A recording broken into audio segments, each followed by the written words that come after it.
కేసీఆర్ గారు వారి పేరు ఎంక్వైరీలో వచ్చిందనో లేదంటే ఏ స్కామ్లో ఉన్నదో అని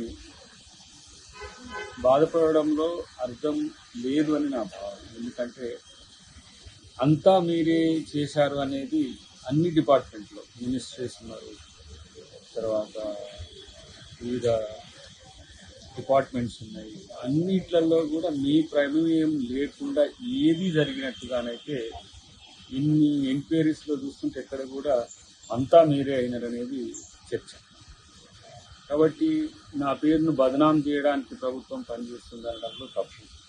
ఎందుకంటే ఆయా శాఖల మంత్రులే వాళ్ళకి కూడా ఏమీ తెలియకుండా జరిగిన సంఘటనలు భవిష్యత్తులో తెలుస్తాయి.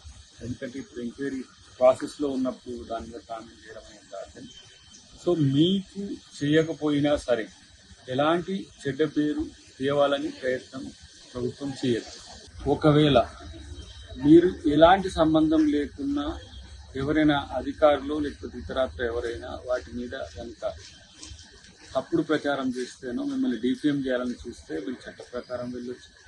ప్రభుత్వం కూడా వారి పట్ల కఠినంగానే ఉంటుంది. కాబట్టి ఎవరినో ముద్దాయిలుగా చేయడానికి ఎంక్వైరీ కాదు, వాస్తవాలు తెరవాలి. అన్నిటికంటే ముఖ్యంగా నిజం తెలుసుకోవాలనేది ప్రజల కోరిక. కాబట్టి ఈ అవినీతి అక్రమాలే కాదు, పెద్ద ఎత్తున వ్యవస్థను భ్రష్టు పట్టించే ఒక పరిస్థితి గతంలో జరిగిందనేది ఈ ప్రభుత్వం యొక్క భావన. కాబట్టి వాటిని అన్నింటినీ బయటికి రానివ్వండి. ఇప్పుడే వాటిని ఏదో బెదిరించే విధంగానో లేకపోతే వాటిని కంటిన్యూ కాకుండా చేసే విధంగా అబ్స్టాకిల్ చేయకుండా, ఏ అంశంలోనైనా మీకు నష్టం జరిగే విధంగా ఉంటే మీరు ఏ విధమైన కార్యక్రమం తీసుకున్న విషయాలను ఎవరైతే చేసే వాళ్ళ పట్ల చేసే వాళ్ళను కించపరిచే విధంగా మాట్లాడేది మాట్లాడుతున్నారు.